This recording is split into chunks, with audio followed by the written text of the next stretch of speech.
I'm Brianna, 38 years old, and 3 weeks ago, at my father's funeral, my brother announced he was selling our family home to pay off his gambling debts in front of 40 people. My mother nodded. She actually nodded and said, "Your dad would understand. Your sister can find another place."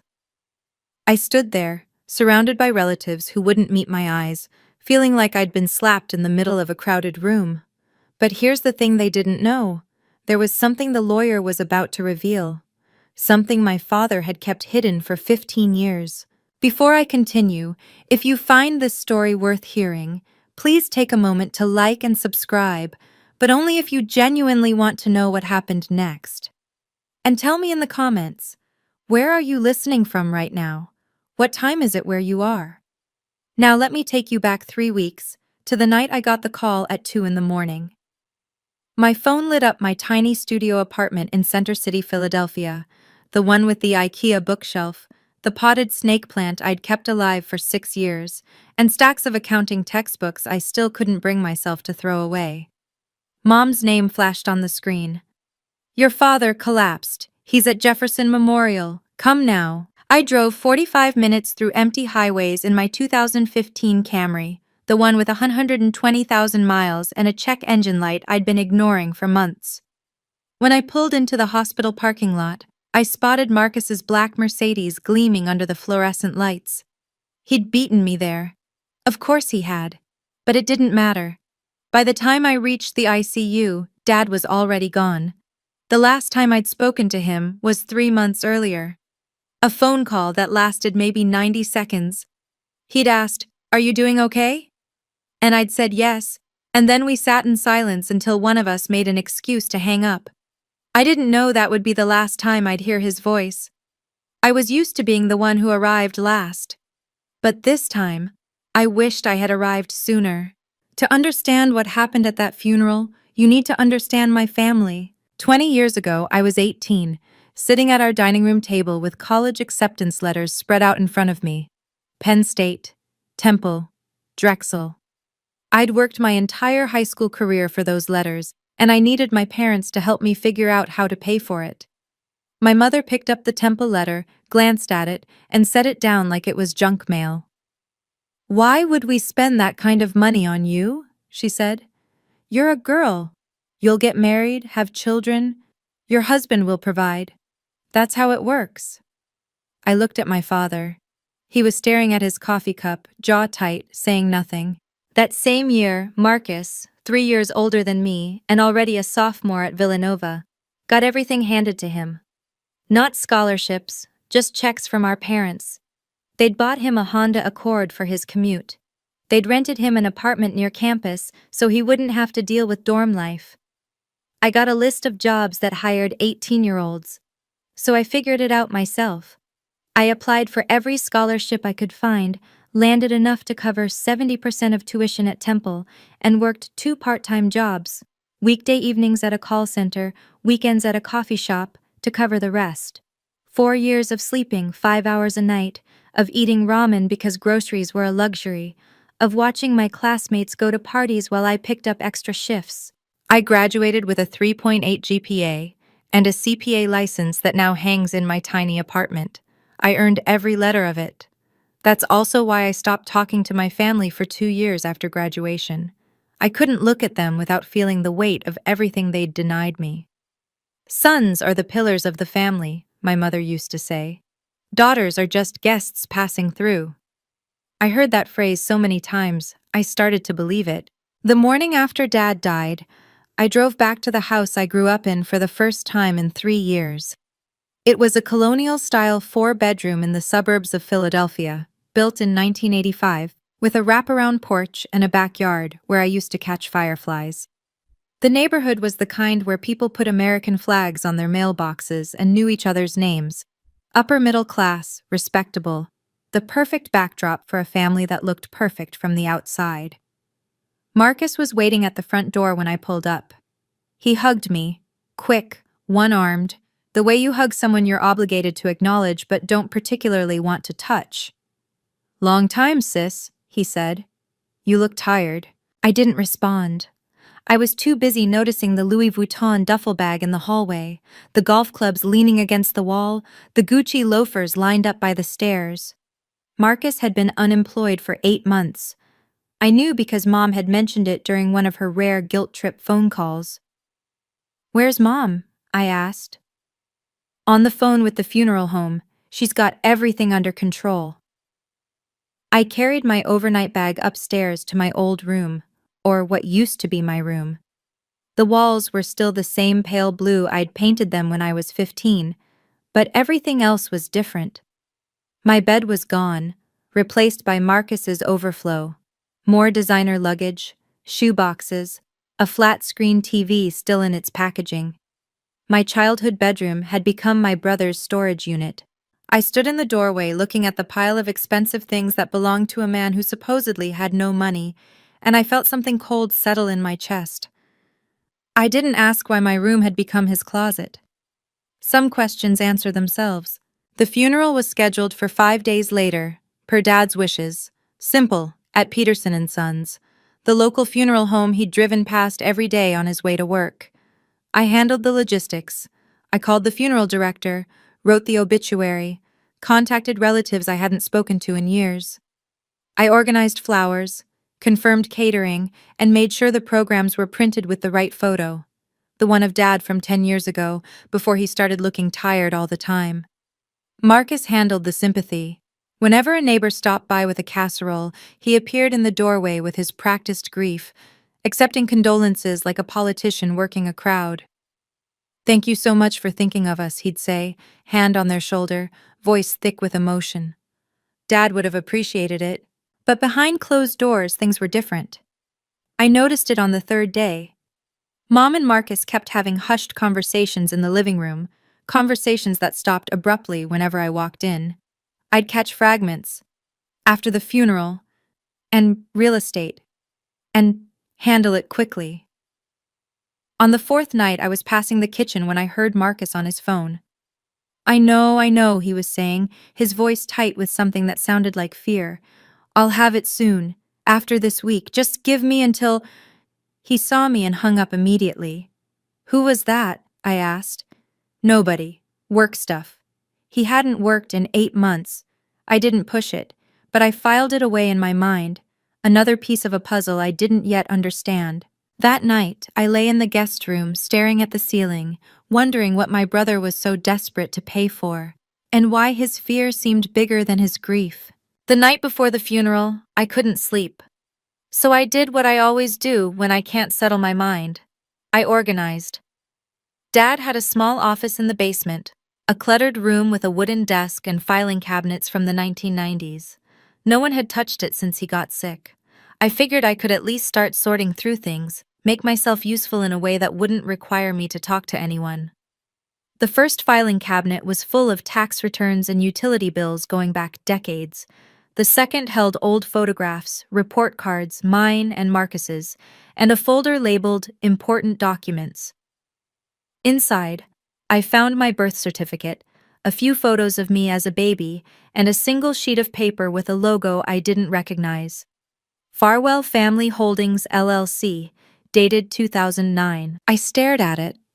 The document was some kind of operating agreement, dense with legal language I didn't fully understand, but I saw my name in the text, and my signature at the bottom, loopy and uncertain, the handwriting of my 23-year-old self. I remembered that day, 2009. Dad had called me and asked me to come home to sign some papers. Just administrative stuff for the business, he'd said. Nothing important. I was fresh out of college, still trusting him despite everything, so I signed where he pointed without reading the fine print. I'd forgotten about it completely until now. I slipped the paper into my purse, planning to ask Mom about it later. When I found her in the kitchen the next morning and mentioned Farwell Family Holdings, she waved her hand dismissively. "That company dissolved years ago. Don't waste your time digging through the past." So I didn't mention it again, but I kept the paper. Something told me to. The funeral was on a Thursday, gray and cold, the kind of November day that makes everything feel heavier. Peterson and Sons was the largest funeral home in the area, with dark wood paneling and stained glass windows that cast colored light across the pews. Over 40 people came: relatives, Dad's former colleagues from the construction company he'd managed, neighbors who remembered him as the quiet man who always shoveled their driveways after snowstorms. Marcus delivered the eulogy. He stood at the podium in a Tom Ford suit. I recognized the cut because I'd seen it in a magazine, $3,000 minimum, and spoke about Dad like they'd been best friends. He talked about fishing trips they'd taken, advice Dad had given him, the unbreakable bond between father and son. I sat in the back row, listening to stories I'd never heard, wondering if any of them were even true. The fishing trips, maybe, but the heart-to-heart conversations, the deep, meaningful connection? I'd lived in that house for 18 years, and I'd never seen Dad talk to Marcus about anything more personal than sports scores. But the crowd was moved. Women dabbed their eyes, men nodded solemnly. Marcus had always been good at performing. Mom sat in the front row, wearing black Chanel and her signature pearl necklace. A gift from Marcus, she liked to remind people, though we all knew Dad had paid for it.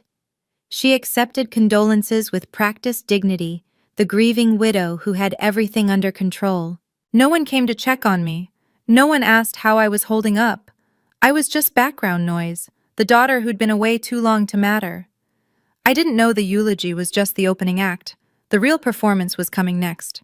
After the final prayer, most people started gathering their coats to leave, but Marcus stepped back up to the podium and cleared his throat. If I could have everyone's attention for just another moment. The room stilled. I saw Mom nod at him from her seat, a tiny, almost imperceptible gesture, like a director cueing an actor. Our family has been discussing what to do going forward, Marcus said, his voice carrying that same rehearsed emotion from the eulogy. And we've made a difficult decision. We're going to sell the family home. Murmurs rippled through the crowd. Aunt Patricia, Dad's sister, put a hand to her chest. The house on Maple? Richard loved that house. I know, Marcus said, shaking his head with what looked like genuine sorrow.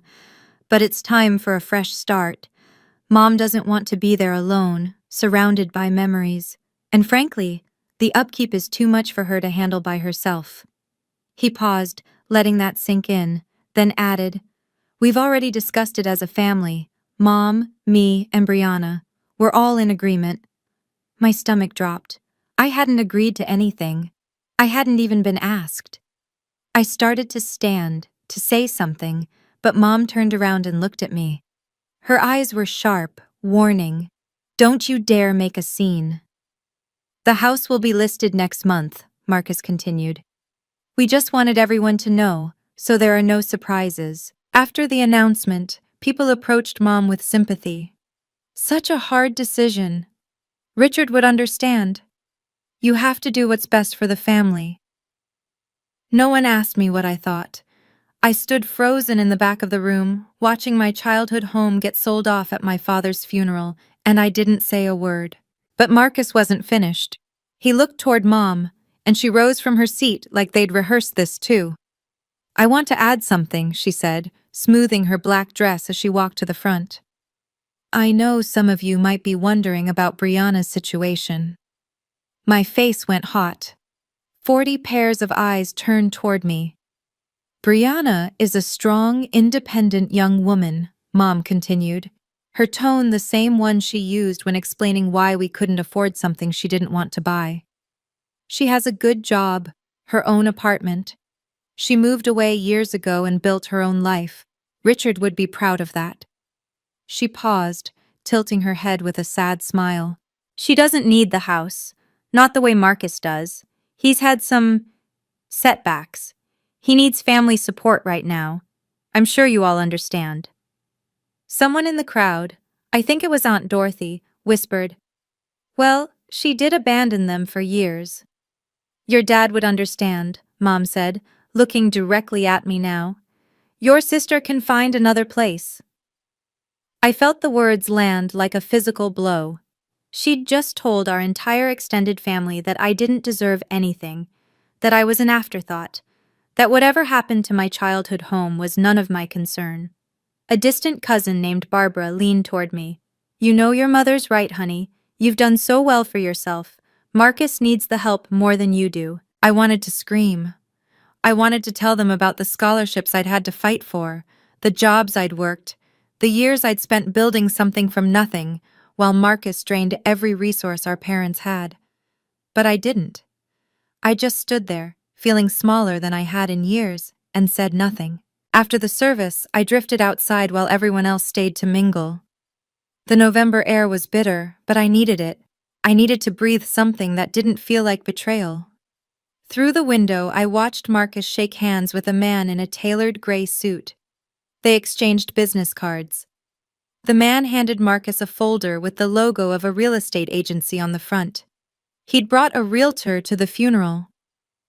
Mom appeared beside the man, gesturing toward the door like she was giving directions.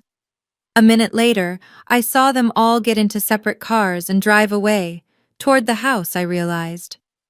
They were showing the property before Dad was even in the ground. I walked back inside to find my purse, and that's when I heard Aunt Dorothy talking to a group of cousins. Well, what do you expect? Brianna abandoned them, didn't call, didn't visit for years, and now she wants to show up and claim something? Blood doesn't work that way. I froze in the hallway, hidden by a pillar, and listened. Her poor mother, someone else added, having to deal with a daughter like that on top of losing her husband. At least Marcus stayed. He's been there for Linda through everything.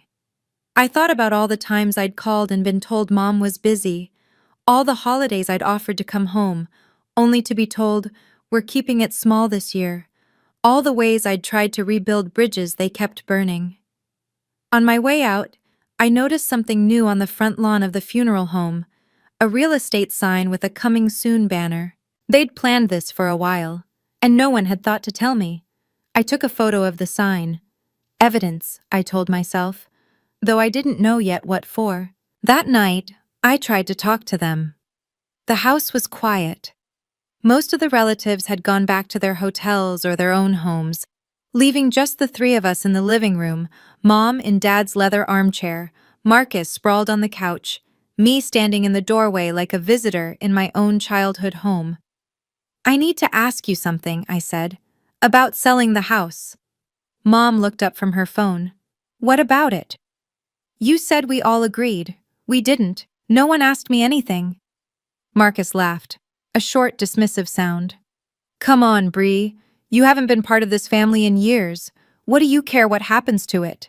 I care because it's our family home, because Dad died 4 days ago and you're already showing it to buyers, because I have just as much right to be part of this decision as either of you. Mom's expression hardened. You have no right. You walked away. You didn't call, didn't visit, didn't help when your father was sick. And now you want to show up and demand a say? I called. You said you didn't need me. We didn't need your guilt. We needed your presence. Marcus sat up, fixing me with a look that was almost pitying. Look, I'm going to be honest with you.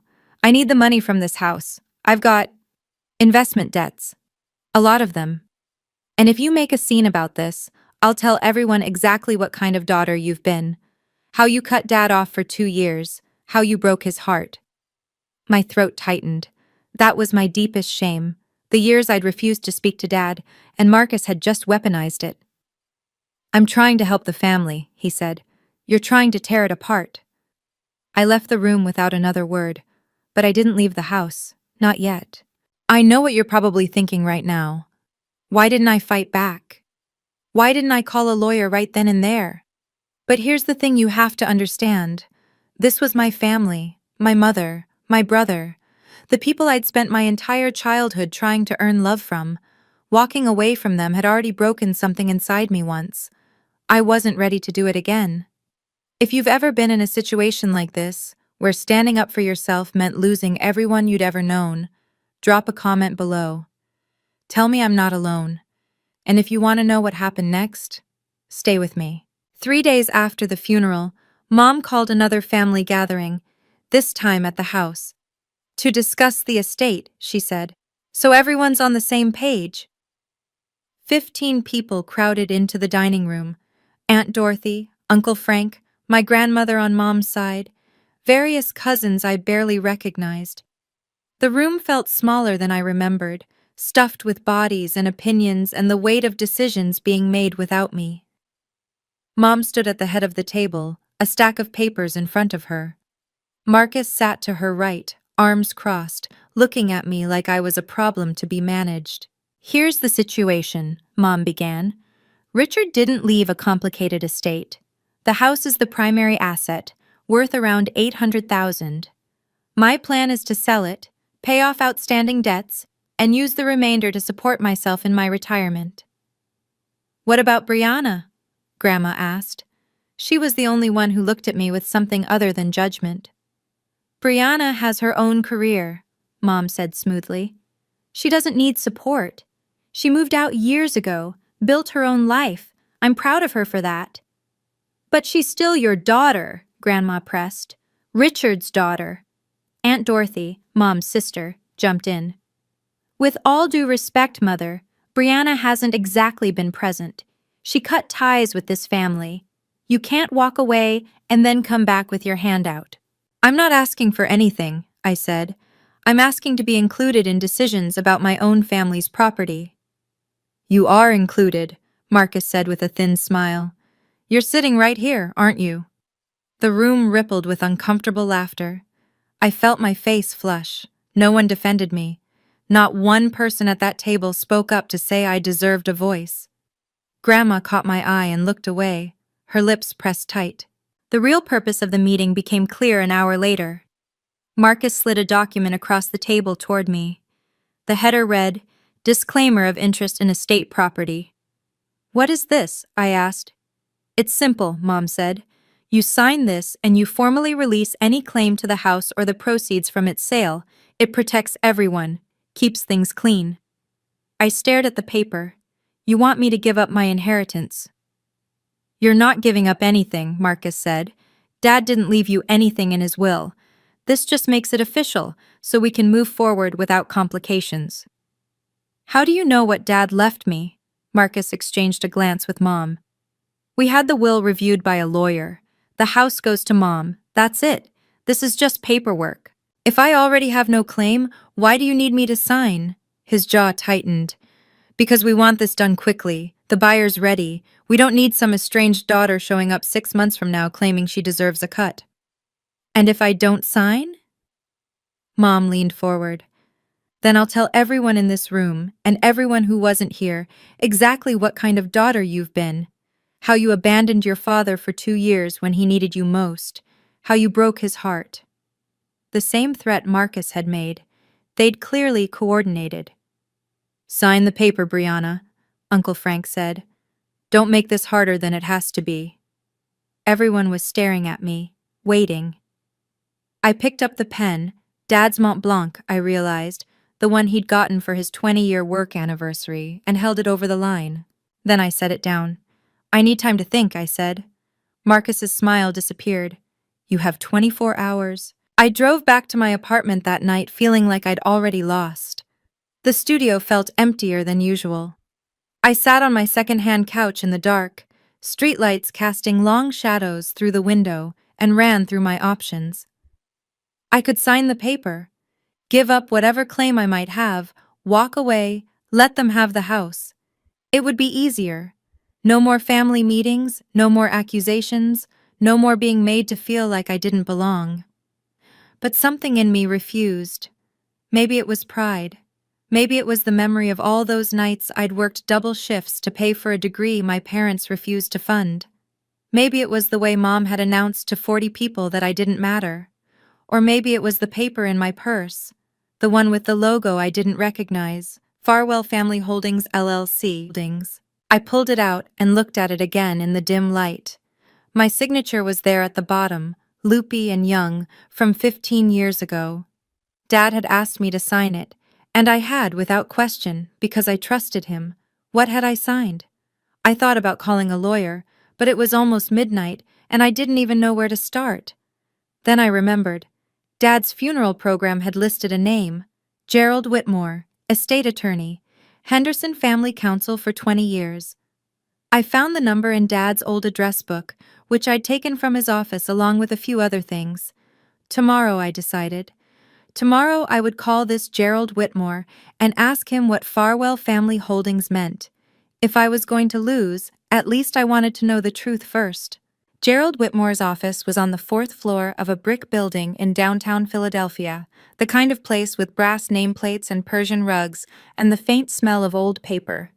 He was older than I expected, late 60s with white hair and wire-rimmed glasses that made him look like someone's grandfather. But his eyes were sharp when he shook my hand. "Miss Henderson, I was hoping you'd call." That surprised me. "You were? Please sit down." He gestured to a leather chair across from his desk. "I've been your father's estate attorney for 20 years. He and I had an understanding." I pulled the LLC document from my bag and slid it across the desk. "I found this in his files. I don't know what it means, but it has my name on it." Whitmore picked it up and something flickered across his face. Recognition. Maybe relief. "Do you know about Farwell Family Holdings LLC?" he asked. "My mother said the company dissolved years ago." "Your mother is mistaken." He opened a drawer and pulled out a manila folder, thick, well-organized, like he'd been keeping it ready. "Miss Henderson, there's something your father asked me to tell you, but only when the time was right." My pulse quickened. "What do you mean?" "The family house, the one on Maple Street, it's not part of your father's estate." "What?" "In 2009, your father transferred the property into Farwell Family Holdings LLC. The house belongs to the LLC, not to him personally." I stared at him. "Then who owns the LLC?" Whitmore looked at me over his glasses. "You do, Miss Henderson. You're the sole member. You have been for 15 years. For a long moment, I couldn't speak. "That's not possible," I finally managed. "I would have known. Someone would have told me." Whitmore shook his head slowly. "Your father was very specific about confidentiality. He didn't want anyone to know. Not your mother, not your brother, not even you, until it became necessary." "But why?" He pulled another document from the folder. This one was older, the paper slightly yellowed. "In 2008, your father came to me with concerns. He'd noticed changes in Marcus's behavior, gambling, debts, the beginnings of what would become a serious problem." I thought of Marcus's desperate phone call at the funeral home, the fear in his voice. "Your father loved your brother," Whitmore continued, "but he didn't trust him. He knew that if anything happened to him, Marcus would find a way to drain every asset the family had. So he created a structure to protect the most valuable one, the house." "Yes. He transferred it into the LLC in 2009 and designated you, and only you, as the sole member. The operating agreement is ironclad, properly notarized, filed with the state of Pennsylvania, maintained and compliant every year since." "He paid the LLC fees this whole time?" "He set up a small fund specifically for that purpose. He thought of everything." I felt tears prick at my eyes. All those years I thought Dad didn't care. All those silences I interpreted as indifference. And this whole time, he'd been building a fortress around me. "Your father wasn't good with words," Whitmore said gently. "But he was meticulous with documents. This was his way of saying what he couldn't." I wiped my eyes with the back of my hand. "What do I do now?" "Now," he said, "we set the record straight." Whitmore let me sit in his office for as long as I needed. He made tea, Earl Grey, in china cups that looked like they'd been his grandmother's, and waited while I processed everything. For the first time since Dad died, I really cried. Not the polite, controlled tears I'd shed at the funeral. These were ugly, gasping sobs that came from somewhere deep in my chest.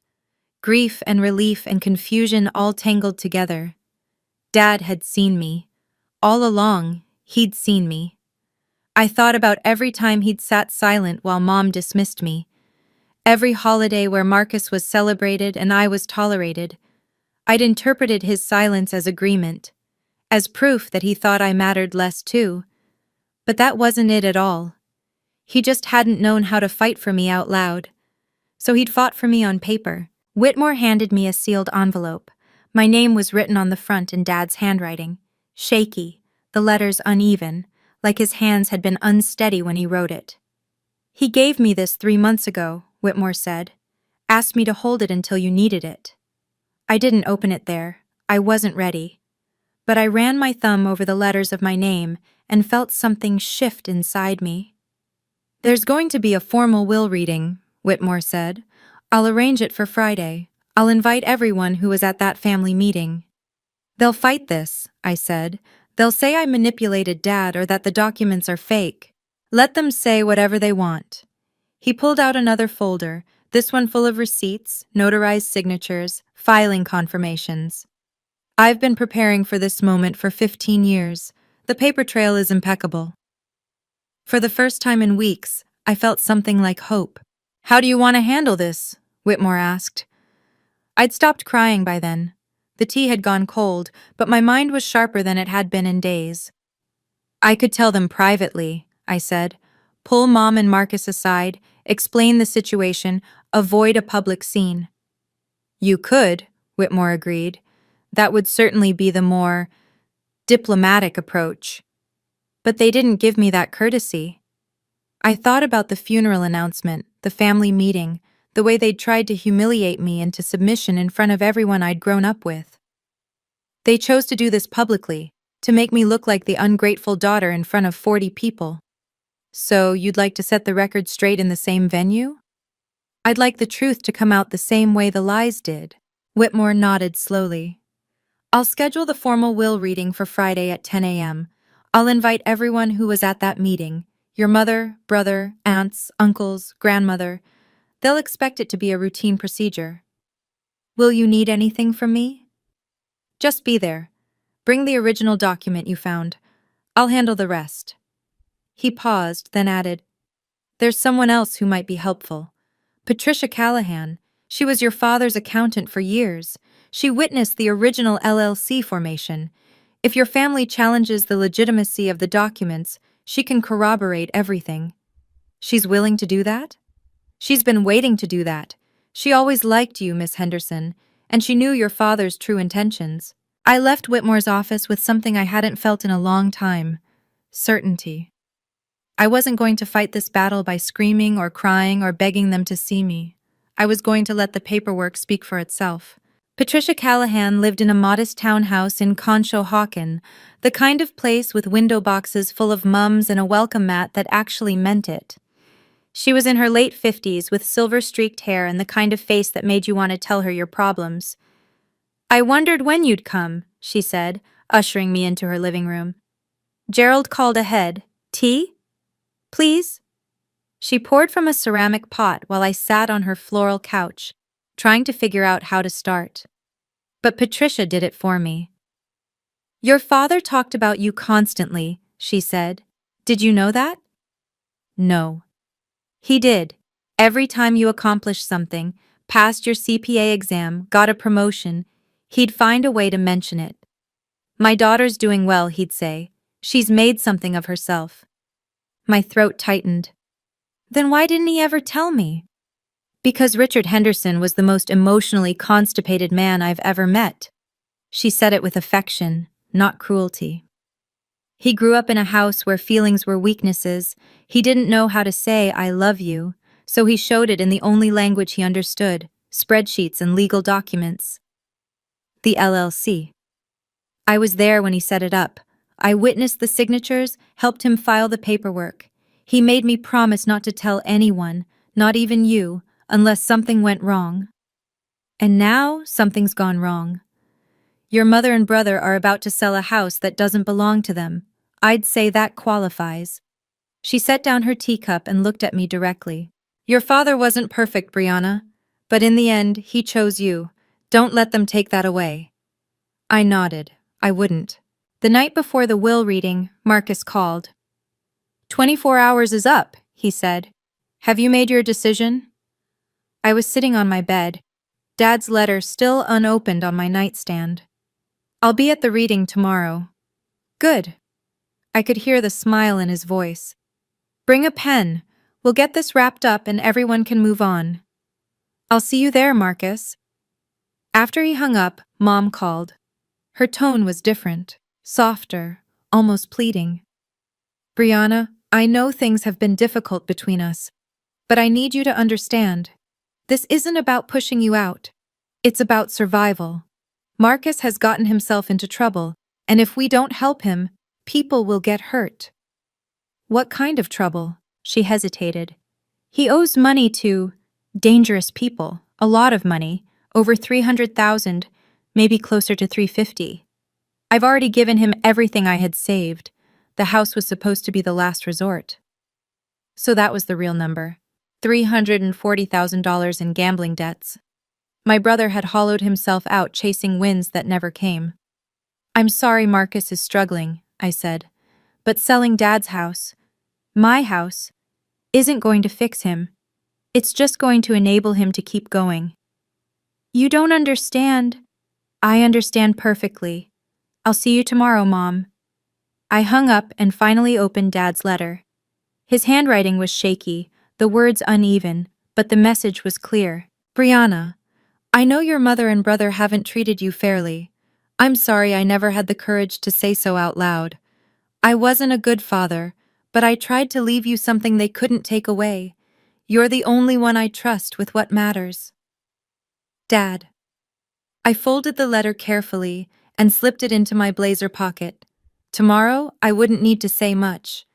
The paper would do the talking. Friday morning, 10 a.m., Gerald Whitmore's office. The conference room was larger than his private office, with a mahogany table long enough to seat 12 and oil paintings of Philadelphia landmarks on the walls. A crystal chandelier hung overhead, casting prismatic light across the polished wood.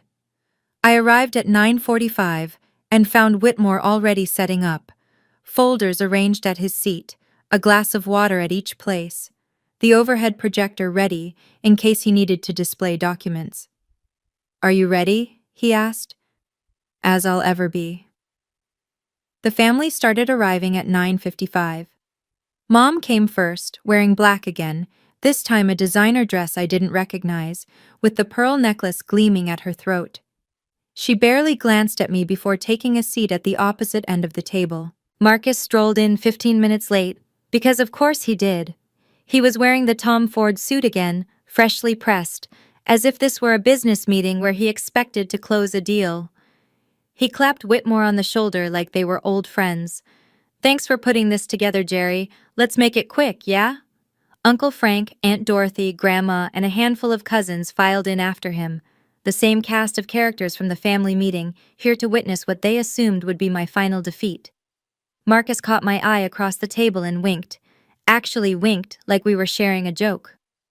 Brought a pen this time? He asked. I didn't answer. I just smoothed my navy blazer, the same one I wore to important client meetings, the one I'd bought with my own money after my first promotion, and waited.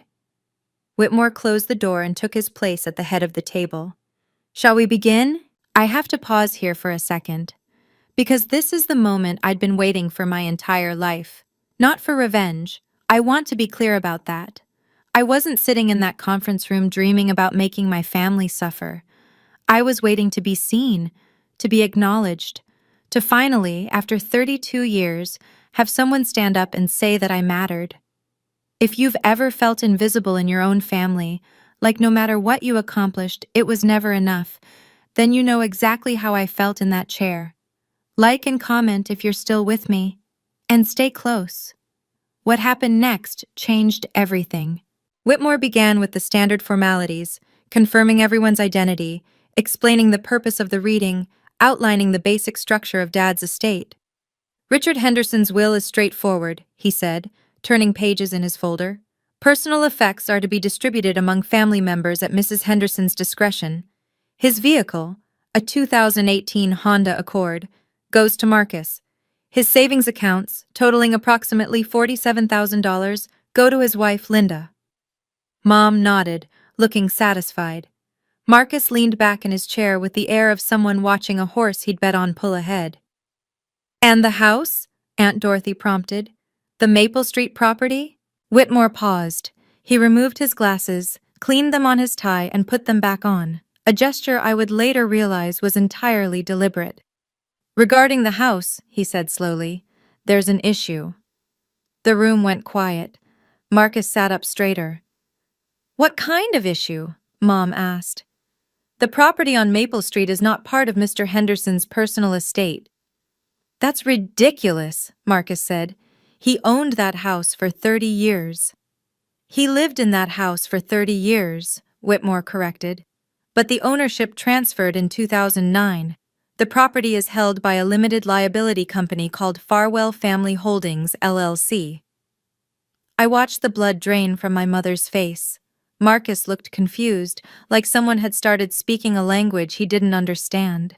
What the hell is Farwell Family Holdings? He demanded. Whitmore pulled a thick folder from beneath his notes. On the cover, in Dad's neat handwriting, was a label. Property documents. Do not destroy. I think, Whitmore said, we need to discuss the corporate structure your father put in place 15 years ago. Whitmore laid out the documents one by one, like a dealer spreading cards across a table.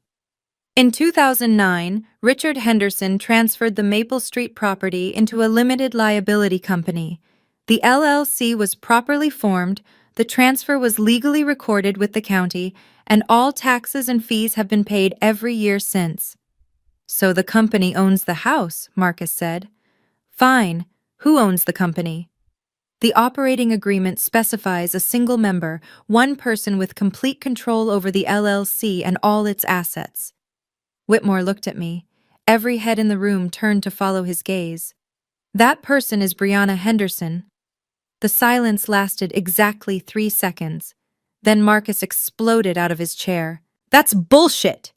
His face had gone from pale to red in an instant. She manipulated him. She got to him when he was sick and confused. The documents were executed in 2009, Whitmore said calmly. Your father was 53 years old and in perfect health. The signatures were notarized by a licensed notary public and witnessed by his accountant, who is prepared to testify to his mental competence at the time. I don't believe this. Marcus grabbed one of the documents and scanned it, his hands shaking. This is fraud. This is your father's choice, Whitmore said. Made deliberately, maintained carefully, and legally binding. Mom finally spoke, her voice barely above a whisper. He never told me. 25 years of marriage and he never said a word. He asked me to keep it confidential. I honored that request. I sat very still, feeling the weight of 40 years of family dynamics shifting in real time. My aunts were staring at me. My grandmother had tears in her eyes, and my brother looked like he wanted to flip the table. The house is worth nearly $900,000, Marcus said. It belongs to the family.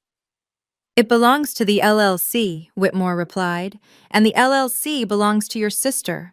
Mom turned to me with an expression I'd never seen before, some mixture of betrayal and desperation that made her look older than her 67 years. You knew, she said. This whole time you knew.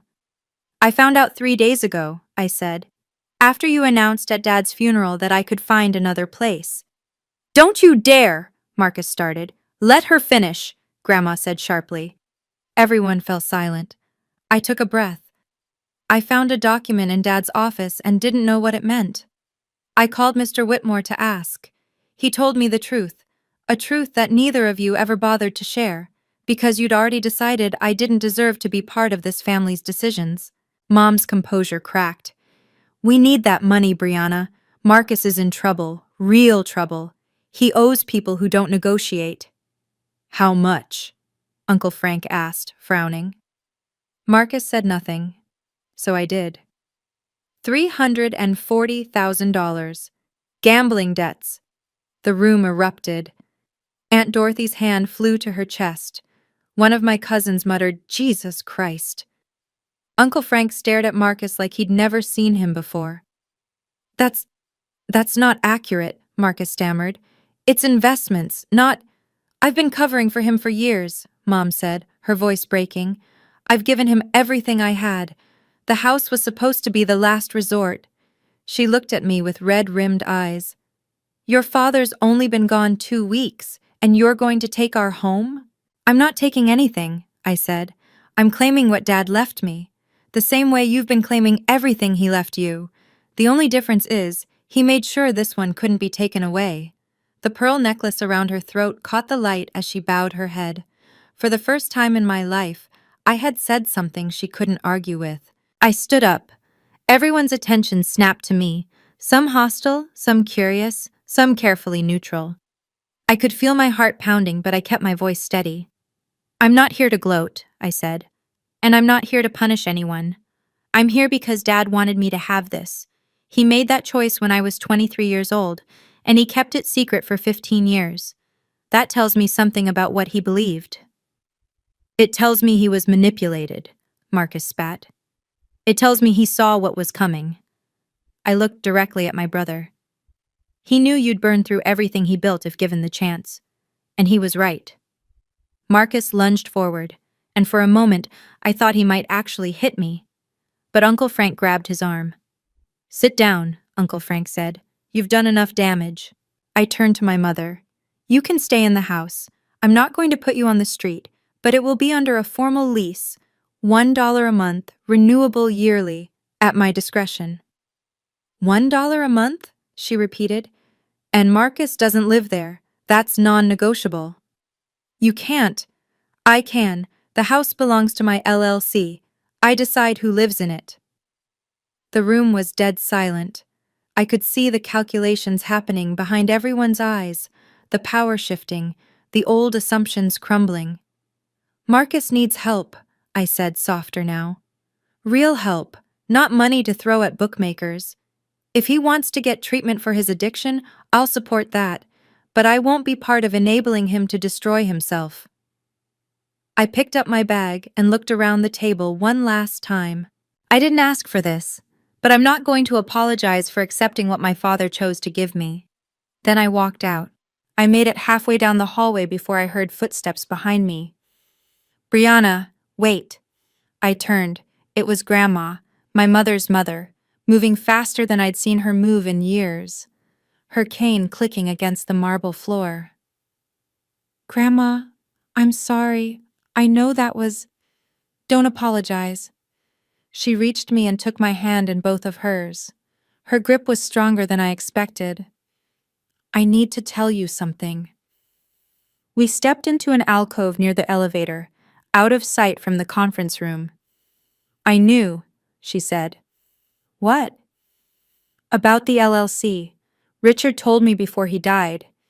He asked for my blessing. I stared at her.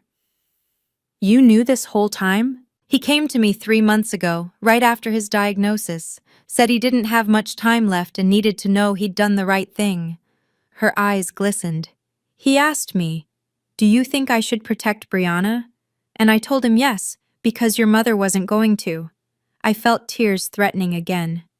Why didn't you say anything at the family meeting? Because it wasn't my secret to tell, and because... She sighed.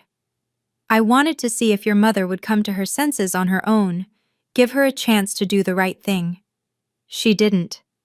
No, she didn't. Grandma squeezed my hand. But you did. You stood your ground. You didn't let them bully you. I learned from watching you, I said quietly. She smiled, a real smile, the kind I remembered from my childhood. You remind me of your grandfather. He was stubborn too, in the best way. She patted my cheek and turned back toward the conference room. Go home, sweetheart. You've earned a rest. I'll handle what's left in there. I was almost to my car when Marcus caught up with me. Brianna, wait, please. I stopped but didn't turn around.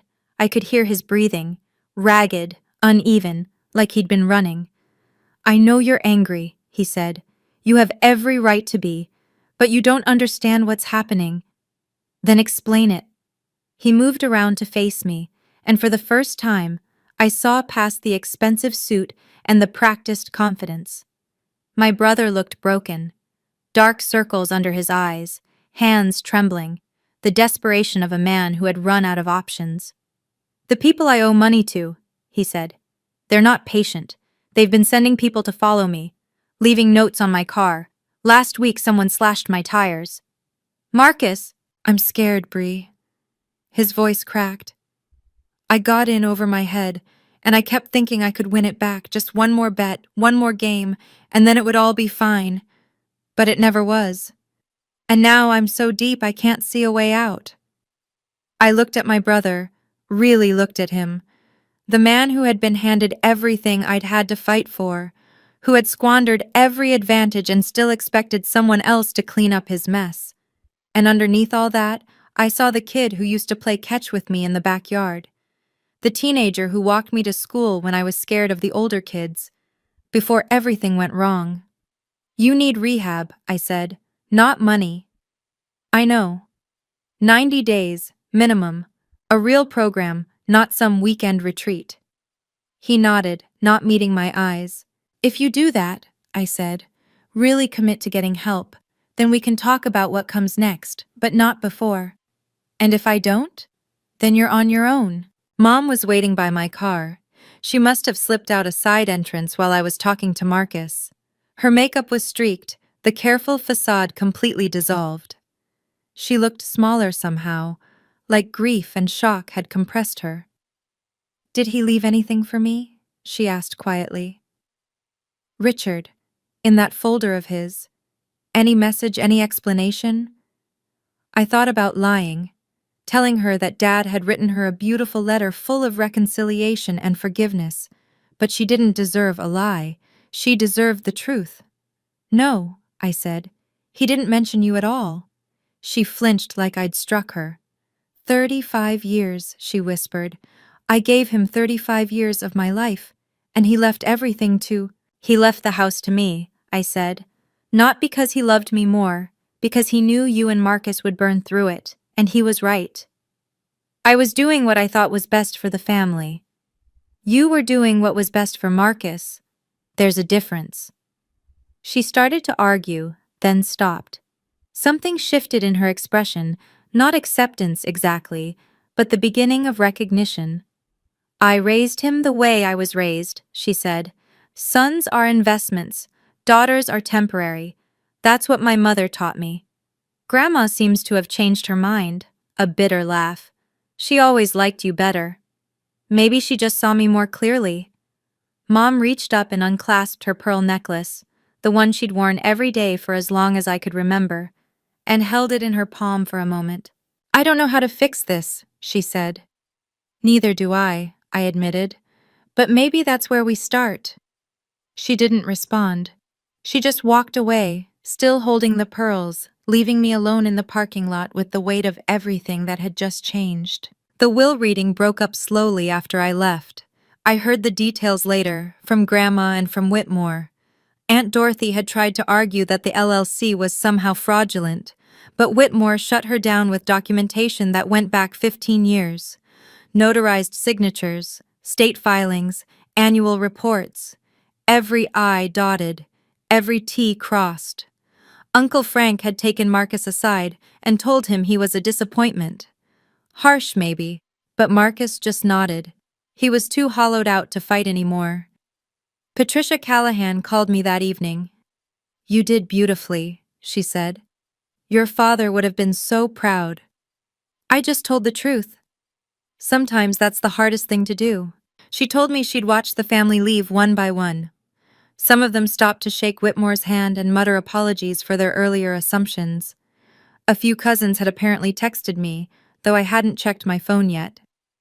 Your grandmother stayed until the end, Patricia added. She wanted to make sure the message was clear. She told your mother, "You did this to yourself, Linda. Don't blame the child." I smiled despite everything. Grandma had always had a spine of steel, even when the rest of us were crumbling. 2 days later, Whitmore's office sent me a formal package, the original operating agreement, the property deed, the keys to the house on Maple Street. All of it now officially, publicly mine. I held the keys in my hand, the same brass keyring Dad had carried for 30 years, with a worn leather fob and a tiny photo of me at age 5 tucked inside the clear window. He'd been carrying my picture all along. I just never knew where to look. 2 weeks later, I moved back into the house on Maple Street. Not permanently, not at first. I kept my apartment in the city for work. But I started spending weekends at the house, clearing out the clutter, fixing the things Dad had let go during his final months. The first thing I did was empty my old bedroom. Marcus's designer luggage, the shoeboxes full of sneakers he couldn't afford, the flat-screen TV still in its packaging, all of it went into the garage. He could pick it up whenever he wanted, but it wasn't staying in my room anymore. Then I repainted the walls. Soft sage green this time, a color I'd always wanted but never asked for. Mom lived in the guest room now, under the lease agreement we'd drawn up, $1 a month. She was quiet mostly. We didn't talk much, but we didn't fight either. It was a kind of peace I'd never expected. Awkward, fragile, but real. Marcus checked himself into a 90-day program in New Jersey. A real one, with group therapy and addiction counseling and no access to his phone. I didn't visit, but I sent a letter. Just one line. I'm rooting for you. He wrote back 2 weeks later. 2 words. Thank you. On Sundays, I started having dinner with Grandma. She'd come over with a casserole or a pie, and we'd sit in the kitchen where I used to do homework, and she'd tell me stories about my grandfather, the stubborn man I'd apparently inherited more than I knew. The house felt different now, lighter, like it had been holding its breath for years, waiting for someone to let it exhale. I put fresh flowers on the mantel where Dad's photo sat, yellow roses, his favorite. Last night, I sat on the porch as the sun went down, holding a cup of ginger tea, the same kind Dad used to drink every evening, though I never knew that until I found his mug in the cabinet. I'd read his letter 100 times by now. The words were wearing thin at the creases where I'd folded and unfolded the paper. But I could still make out the last line. You're the only one I trust with what matters. For so long, I thought my father didn't love me. I thought his silence was proof that I wasn't worth speaking up for. That I was invisible to him the same way I was invisible to everyone else in that house. But I had it backwards. Dad didn't know how to love out loud. He grew up in a family where emotions were weaknesses and actions were everything. So he showed me he cared the only way he knew how, by protecting me with documents when he couldn't protect me with words. I used to think strength meant fighting back, screaming, demanding to be seen. But now I understand it differently. Sometimes strength is patience. Sometimes it's building a fortress so quietly that no one notices until it's already standing. I'm not going to pretend everything is fixed. Mom and I are still learning how to be in the same room. Marcus has 84 days left in rehab, and I don't know who he'll be when he comes out. Some of my relatives still think I manipulated a dying man. But I know the truth. And that's enough. Dad never said I love you, but he wrote my name on every document that mattered. He gave me the house I grew up in, the security my mother tried to take, and a future no one could steal. That was his way of saying it, and I finally heard him. Thank you for staying with me until the end. If you've ever felt invisible in your own family, like no matter what you accomplished, you were always less than enough, I want you to know something. You deserve to be seen. You deserve to be valued. And protecting yourself isn't selfish, it's necessary. If this story meant something to you, please hit like and subscribe. It helps more than you know. And if you have a story of your own, about family, about boundaries, about finally standing up for yourself, share it in the comments. I'd love to hear it. Check the description for more stories like this one. Until next time, be kind to yourself. You've earned it.